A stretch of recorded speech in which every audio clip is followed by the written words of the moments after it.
Assalamualaikum warahmatullahi wabarakatuh. Selamat sore sahabat NU Cilacap dan seluruh pemirsa.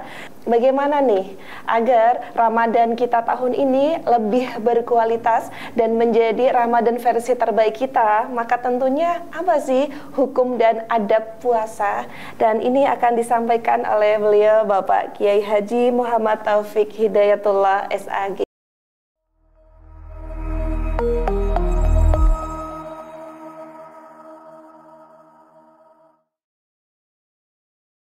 Baik, Assalamualaikum warahmatullahi wabarakatuh. Bismillah, alhamdulillah, assalatu wassalamu ala rasulillah wa ala alihi wa sahbihi wa man tabi'a sunnatahu wa jama'atah min yawmina hadha ila yawmil bi'sah wa nahdah. Rabbi israh li sadri wa yassir li amri wahlul 'uqdatam min lisani yafqahu qawli. Amma ba'd. Sahabat NU Cilacap yang kami muliakan, bulan Ramadan adalah bulan yang istimewa, bulan yang luar biasa, yang disebut sebagai Sahrum Mubarakah, bulan yang penuh berkah. Mengapa disebut sebagai Sahrum Mubarakah? Karena al-amalus soleh fihi mubarakun, karena amal soleh di bulan puasa ini dilipat gandakan pahalanya, dilipat gandakan kebaikannya, sehingga oleh karenanya maka disebut sebagai Sahrun Mubarak. Yang kedua, bulan Ramadan itu juga disebut sebagai Sahrul Quran, karena di bulan Ramadan inilah pertama kali Allah Subhanahu wa Ta'ala menurunkan Al-Quran pada dua tahap. Pertama pada peristiwa yang disebut dengan Lailatul Qadar, yakni turunnya Al-Quran dari Lauh Mahfuz ke Sama'ul Ardi, ke Sama'ud Dunya, ke langit dunia. Yang kedua disebut dengan Nuzulul Quran, yakni turunnya Al-Quran pertama kali dari langit bumi Sama'ul Ardi kepada Rasulullah Muhammad sallallahu alaihi wasallam melalui malaikat Jibril, yang itu semua ahli tafsir menyebutkan terjadi di bulan Ramadan, yakni Yaumal Taqal Jam'an, hari di mana terjadinya pertemuan dua pasukan besar.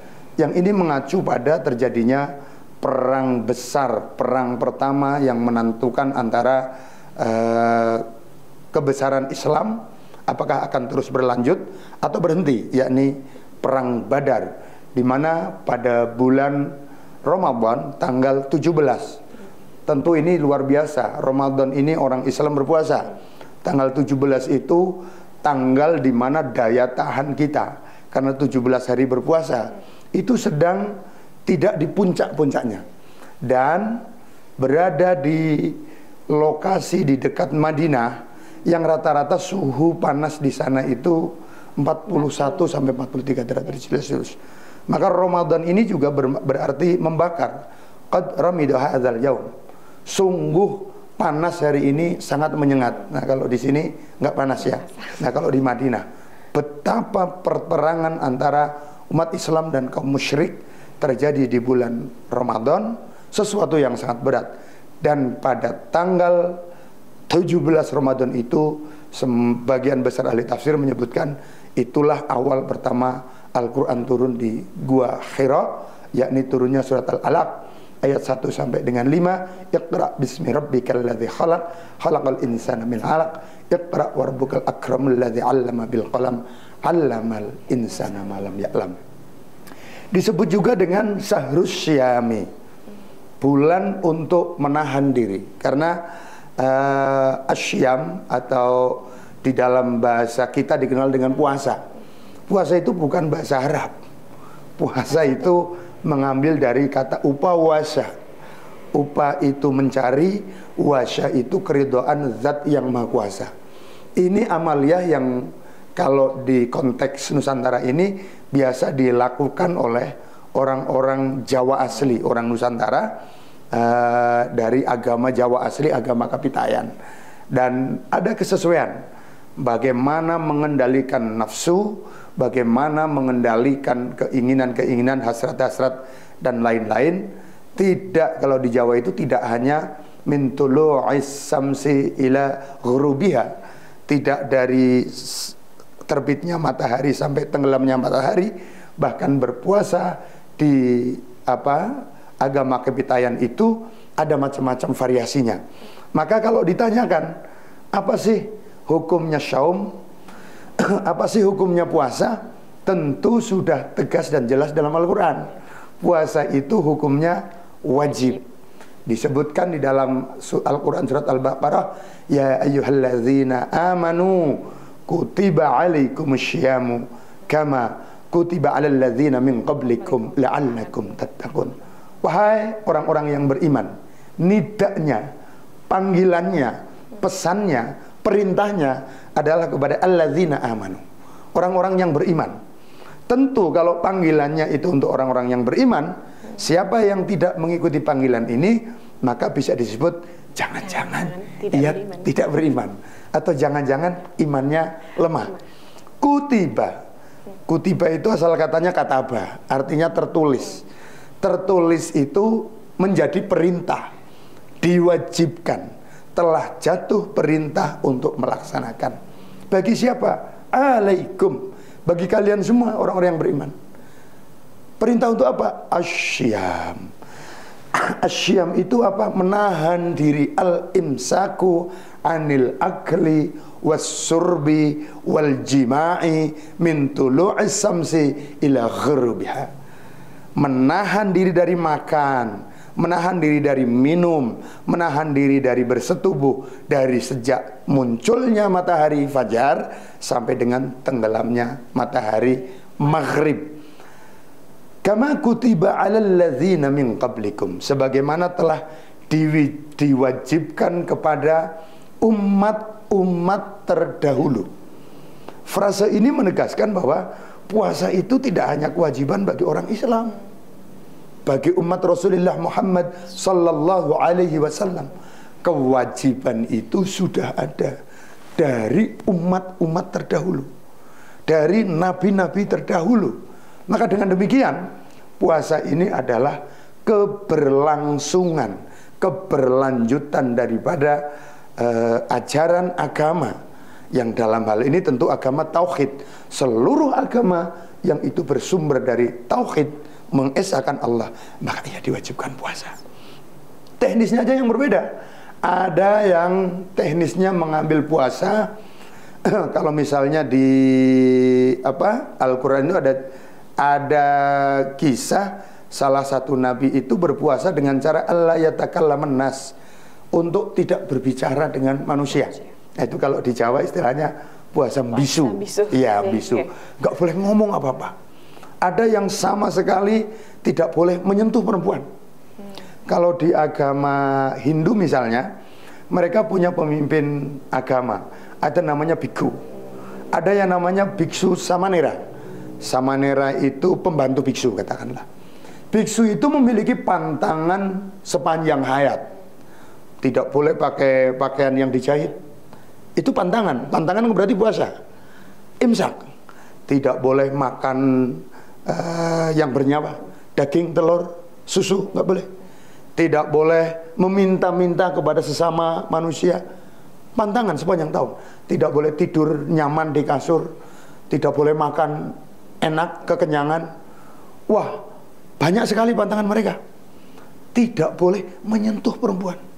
Bahkan ada yang dulunya berkeluarga, karena ia memilih untuk menjadi pelayan Tuhan, menjadi biksu, menjadi samanera, keluarganya ditinggal. Kalau di tradisi agama Yahudi ada rahbaniyun, orang-orang yang menyerahkan seluruh waktunya, seluruh hidupnya, seluruh kebaikannya untuk semata-mata Tuhan.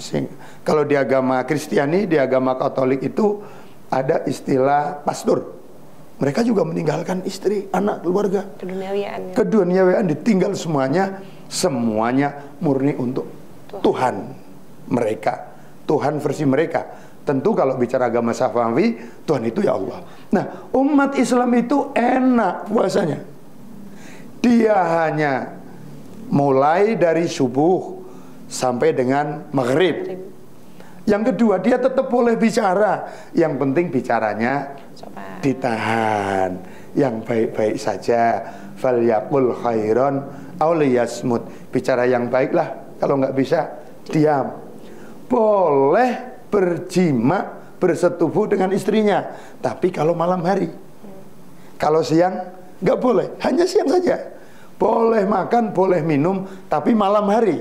Yang penting siangnya tidak. Inilah sebenarnya. Jadi kalau sahabat-sahabat, kaula muda mengatakan puasa berat, nggak berat puasa kita, ringan. Boleh makan telur, makan daging, makan apa saja boleh, tapi malam hari. Sementara kalau di syariat agama-agama lain, ada yang prakteknya seperti itu. Kalau di Jawa ada puasa ngalong, nggak boleh tidur di malam hari seperti kalong. Nah kalau kita ngalongnya, ya mengurangi makan. Makannya jadi sedikit, yang mestinya 24 jam mungkin setiap waktu makan. Mengurangi makan, mengurangi tidur, karena waktunya digunakan untuk qiyamul lail, ibadah.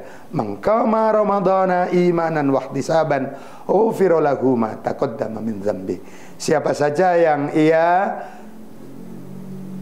qoma itu artinya berdiri, tetapi berdiri itu maknanya adalah qiyamul lail min Ramadan. Siapa saja yang malam bulan Ramadan menggunakan waktunya untuk sholat qiyamul lail, maka akan diampuni dosa-dosanya yang sudah terlewat. Kembali ke hukum. Hukumnya tentu kutiba, telah diwajibkan. Wajib bagi siapa? Bagi orang-orang yang beriman. Terus bagaimana adabnya, tata caranya orang berpuasa? Sekali lagi, karena puasa kita mohon maaf, cenderung lebih ringan dibanding dengan puasa umat-umat terdahulu. Yang penting antara maghrib, antara subuh, tulu'is samsi, fajar, ila ghurubiha, sampai tenggelam matahari. Dan kita bersyukur, Mbak, puasa di Indonesia itu paling lama 12 jam. Bayangkan puasa di Skandinavia yang malamnya cuma 4 jam. Hampir 20 jam ya. Iya. Ada yang malamnya cuma 2 jam. Ada yang malamnya 8 jam. Kita ringan. Bahkan dibanding dengan puasanya orang-orang Islam di Mekah, di Madinah yang suhunya tinggi seperti itu, berat sekali. Tapi kita di Indonesia alhamdulillah, karena kita dilalui oleh garis khatulistiwa, malam kita tertib 12 jam katakanlah. Siangnya 12 jam. Kalau toh panas, tidak terlalu panas. Kalau toh dingin, tidak terlalu dingin. Maka di waktu siang kita berpuasa, tentu kita mesti menahan diri. Jadi Imam Ghazali itu mengibaratkan tingkatan puasa itu ada 3 tingkatan. Pertama, shaum awam. Puasanya orang umum, orang biasa saja. Yang penting siang nggak makan, nggak minum, tidak gaul dengan, tidak menggauli istri. Itu puasanya kelas awam lah. Jadi menahan diri perut dari kemasukan air, kemasukan makanan, dan menahan kemaluan dari melakukan hal seperti itu. Ada tingkat yang kedua, yakni puasa tingkat khusus, spesial. Tidak hanya kaful batni minat to'ami was surbi, tidak hanya menahan makan, minum, menahan haus, tetapi puasa khusus adalah ia menahan ucapannya dari bicara yang tidak baik, menahan penglihatannya dari melihat hal-hal yang tidak baik, menahan pendengarannya dari mendengar hal-hal yang tidak baik, yang berpotensi merusak pahala suara. Mohon maaf, merusak pahala puasa, kok pahala suara. Dan ada tingkat yang tertinggi, khawasil khawas, puasa kalangan spesial, kalangan khusus, di mana ia memusatkan segala akal, pikiran, ucapan, hati, dan seluruh jiwa raganya betul-betul untuk bertaqarrub kepada Allah Subhanahu wa taala. Jauh di atas puasanya kelas awam, apalagi puasa kelas spesial, kelas khusus. Ini puasa kelas super spesial. Jadi karena puasa itu wajib, tentu yang meninggalkannya dengan sengaja, tanpa uzur, dia terkena hitab, dosa, dan harus mengganti di hari yang lain, di bulan yang lain. Karena apa? Puasa ini, puasa disebut dengan puasa Ramadan. Disebutkan dalam Al-Quran, Syahrul Ramadan alladzi unzila fihil Qur'anu hudan linnasi wa bayyinatin minal huda wal furqan. Bulan Ramadan adalah bulan di mana diturunkan di dalam bulan tersebut Al-Quran. Untuk apa Quran diturunkan? Hudan linnasi, sebagai petunjuk bagi manusia. Wa bayyinatin minal huda, dan sebagai penegas, penjelas dari petunjuk tersebut. Wal furqan, dan sebagai pembeda. Pembeda apa? Antara yang hak dengan yang batil, antara yang haram dengan yang halal, antara yang boleh dengan yang tidak boleh, antara yang baik dengan yang buruk. Faman syahida minkum syahra falyasum. Maka siapa saja yang syahidah. Syahidah itu maknanya dua. Syahidah makna pertama, misalnya Imam Jalaluddin As-Suyuti, Imam Suyuti itu hadir, ada, tidak sedang bepergian. Syahidah dalam pengertian hadir, ada, tidak sedang bepergian, maka artinya bagi yang bepergian ia mendapatkan keringanan atau disebut dengan rukhsah. Syahidah yang kedua, dalam keadaan sehat, bisa melaksanakan, tidak sakit. Maka dengan demikian, walaupun ia ada, tapi ia sakit, ia boleh tidak berpuasa. Tapi ketentuannya, sekali lagi, ketentuannya harus mengganti di hari yang lain. Kalau bagi perempuan, bagi mbak-mbak, bagi ibu-ibu, karena dia punya rutinan bulanan, orang yang haid itu haram berpuasa. Maka dia tidak harus berpuasa, harus tidak berpuasa, tetapi harus mengganti di hari yang lain. Fal yasum, maka berpuasalah. Bagi yang syahidah. Syahidah yang pertama itu dimaknai siapa saja yang yakin dengan kesaksian bahwa bulan Ramadan telah datang, maka ia wajib berpuasa. Maka kemudian ada mekanisme penentuan awal Ramadan dengan apa yang disebut dengan ru'yatul hilal. Ru'yah itu artinya melihat, hilal itu artinya bulan. Loh, sudah masa modern kayak gini, sudah zaman internet, masa masih melihat? Loh, perintahnya begitu. Apakah orang-orang Ahlussunnah wal Jamaah Nahdiyah terutama nggak bisa ilmu hisab? Mereka ahli ilmu hisab, ahli ngitung Ramadan tahun 2500 bisa, Lebaran 2500 bisa. Namanya ilmu hisab. Tetapi ilmu hisab tidak bisa berdiri sendiri, karena perintahnya jelas dan tegas. Sumu li ru'yati wafturu li ru'yati. Berpuasalah engkau karena sudah melihat bulan. Gak cuma asal melihat. Ilmu falak, ilmu hisab menentukan sudut elongasi bulan itu di mana, kelamaannya berapa menit, berapa detik. Itu ilmu hisab.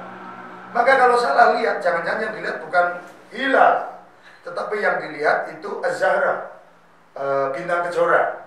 Nah, itu nggak boleh. Makanya sumu, berpuasa engkau liru yati, karena sudah melihat bulan, karena yakin bulan sudah terlihat. Waftiru, dan berbukalah engkau, berlebaranlah engkau liru yati, karena hilal bulan Syawal sudah terlihat. Saya kira itu mudah-mudahan bermanfaat. Intinya hukum puasa wajib. Bagi siapa? Bagi orang yang beriman, mukmin. Maka yang tidak beriman, dia tidak wajib. Ya, iman itu lebih tinggi daripada Islam derajatnya. Karena apa? Bukan lebih tinggi derajatnya daripada Islam, lebih luas cakupannya daripada Islam. Berpuasa itu ada 3 tingkatan. Mudah-mudahan kalau kita tidak bisa kelasnya khawasil khawas, kelas super spesial, ya setidaknya kita puasa kelasnya khusus khawas. Kalau itu tidak bisa, ya puasa awam lah, puasa kelas umum. Tapi jangan kemudian alasan tidak berpuasa. Maaf. Wallahul muwaffiq ila aqwamit thoriq. Wassalamualaikum warahmatullahi wabarakatuh.